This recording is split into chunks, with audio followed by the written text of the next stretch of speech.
बहुजन नायक मानवर कांशीराम साहब के अथक संघर्षों और त्याग की बदौलत बोधिसत्व परम पूज्य बाबा साहब डॉक्टर भीमराव अंबेडकर जी को भारत रत्न की उपाधि से सम्मानित किया गया। आज 31 मार्च 2026 है। आज के इस महान दिन की आप सभी देशवासियों को बहुत बहुत बधाइयाँ। सबसे पहले आप सभी लोगों को मेरा सादर नमो बुद्धाय जय भीम। मैं संघमित्रा गौतम, लक्ष्य कमांडर, भारतीय समन्वय संगठन लक्ष्य लखनऊ से। साथियों, नानक चंद रत्तू जी की लिखी हुई किताब ये डॉक्टर अंबेडकर के अंतिम कुछ वर्ष, इस किताब का पहला अध्याय मैं आपको पढ़ करके सुनाने जा रही हूँ। स्वातंत्रोदय और उसके पश्चात ब्रिटिश शासन का अंत। 2 शती पूर्व भारत में अंग्रेजी शासन के आने के साथ ही इस प्राचीन देश में आजादी का दीपक बुझ गया। ज्यों-ज्यों इनके शासन की जड़ें गहराती गईं, पूरे देश में एक क्रूर शासन व स्वतंत्रता के हनन का विस्तार होता गया। ऐसे में अपने देश की अनेक तत्कालीन महान विभूतियों ने त्रस्त होकर इस अत्याचारी शासन के खात्मे के लिए अपनी अपनी क्षमता अनुसार संघर्ष करना शुरू कर दिया। इन असंख्य स्वतंत्रता सेनानियों में एक अनूठा व्यक्तित्व था जिसने इस संघर्ष को करो या मरो की भावना से सराबोर कर दिया। ये कोई और नहीं बल्कि अपने समकालीनों में महानतम नेताजी सुभाष चंद्र बोस ही थे। गांधी जी के विचारों का प्रादुर्भाव और भारत छोड़ो आंदोलन में उसकी परिणति नेताजी की इस अवधारणा को पुष्ट करती थी कि भारत एक क्रांति के लिए कमर कस चुका है।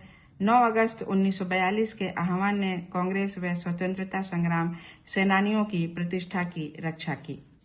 यद्यपि भारत छोड़ो आंदोलन को अंग्रेजों ने कुचल कर रख दिया, पर यह आंदोलन भारत को कश्मीर से कन्याकुमारी तक एक सूत्र में पिरोने में कामयाब रहा। इस देश की संतानों को दिख गया कि अब भारत में अंग्रेजी राज के अवसान की शुरुआत हो चुकी है। भारतीय जनमानस में स्वतंत्रता और स्वशासन के प्रति बढ़ती चेतना, जागरूकता और उत्तेजना ने उनके निरंतर संघर्ष, त्याग व अवज्ञा आंदोलन ने 15 जुलाई 1947 को ब्रिटिश संसद को भारतीय स्वतंत्रता का कानून पारित करने के लिए बाध्य किया। 15 अगस्त का दिन विश्व इतिहास में एक महान दिन था, जब भारत अंग्रेजी उपनिवेश की पराधीनता से मुक्त होकर एक स्वतंत्र राष्ट्र बना। वास्तव में एक महत्वपूर्ण अंतर्राष्ट्रीय घटना थी, क्योंकि इस दिन के बाद से ही भारतीय संघ विश्व राजनीति की उस बलशाली भूमिका में आ गया था कि वह राष्ट्र की विचारधारा बदल सकता था। गुटनिरपेक्षता, सहिष्णुता, अहिंसा, शांतिपूर्ण सह अस्तित्व जैसे सिद्धांत विश्व शब्दकोश में भारत की ही देन है। विभाजन की विभीषिका। डॉक्टर अंबेडकर ने देश के विभाजन का प्रस्ताव इस सुझाव के साथ रखा था कि हिंदुओं व मुसलमानों की संपूर्ण जनसंख्या संबंधित क्षेत्रों में स्थानांतरित हो जाए, ताकि रक्तपात और गृह युद्ध की स्थिति न बन सके। उनके इस निश्चल आह्वान पर किसी के कान पर जूं तक नहीं रेंगी। स्वतंत्रता की खुशी पर सांप्रदायिक हिंसा का कलंक लग गया। विभाजन ने दोनों पंजाब के सामाजिक ताने बाने को पूरी तरह तार तार कर दिया। भारतीय पंजाब में मुसलमान व पाकिस्तानी पंजाब में हिंदू कोई सुरक्षा नहीं पा सके। मुसलमान शरणार्थियों व अंतहीन कारवां दिन रात पश्चिमी पंजाब को और हिंदू व सिखों के इसी प्रकार के कारवां पूर्वी पंजाब को भरने लगे। हर प्रकार के वाहन, कारें, बस, ट्रक, खच्चर, बैलगाड़ी, ऊंटगाड़ी, सवारी गाड़ी व मालगाड़ी, जीपों और साइकिलों तक की भी सेवाएं ली गईं। यद्यपि सर्वाधिक संख्या में लोगों ने छोटे बड़े जत्थों में पैदल ही रास्ता तय किया।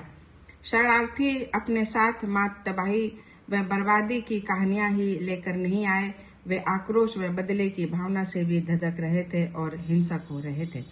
गांधी जी के अहिंसा के संदेश के बावजूद ये विभाजन अपने पीछे अपूर्व रक्तपात, अपहरण, आगजनी, बलात्कार, हजारों हिंदू नर नारी व बच्चों का जबरदस्ती इस्लामीकरण, सहस्त्रों हिंदू और सिख महिलाओं का मुसलमानों से जबरन निकाह जैसी घटनाएं छोड़ गया, जिसके परिणाम स्वरूप 73 लाख हिंदुओं व सिखों को भागकर भारत में शरण लेनी पड़ी। लेकिन इस बात के सदा प्रयास होते रहे कि इस विशाल व भयावह जातिगत शत्रुता के कारनामों के महत्वपूर्ण तथ्यों को राजनीतिक लाभ के लिए तरह तरह से तोड़ा मरोड़ा व लिपापोती जाए।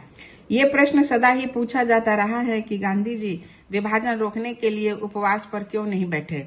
आखिर क्या बार बार उन्होंने नहीं कहा था कि देश का बंटवारा उनकी लाश पर होगा।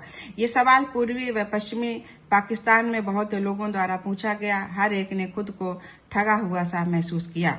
डॉक्टर अम्बेडकर को ये खेद रहा कि गांधी जी ने अपनी इस धारणा को गोलमेज सम्मेलन में क्यों नहीं रखा और दलितों के पृथक निर्वाचन के मामले पर आमरण अनशन पर क्यों बैठ गए, जिसका अंत पूना पैक्ट पर हस्ताक्षर से हुआ। भारत के विभाजन के बाद की हृदय विदारक घटनाओं से पूरे देश को भयावह आघात लगा। लाखों के घर उजड़ गए और राष्ट्र रक्त व आंसुओं के समुद्र में डूबता उभराता रहा। लाखों बेगुनाहों लोगों को यातनाएं देकर मार दिया गया, उनके घरों को जला दिया गया, संपत्ति लूट ली गई, महिलाओं के साथ दुर्व्यवहार किया गया, उन्हें अगवा कर जबरन मुसलमान बनाया गया। अनुसूचित जातियों को भी यही दुर्दशा झेलनी पड़ी। या तो वे जबरदस्ती मुसलमान बना दिए गए या पाकिस्तानी जमींदारों के यहाँ भूमिहीन मजदूर के रूप में कार्य करने के लिए जबरन रोक लिए गए।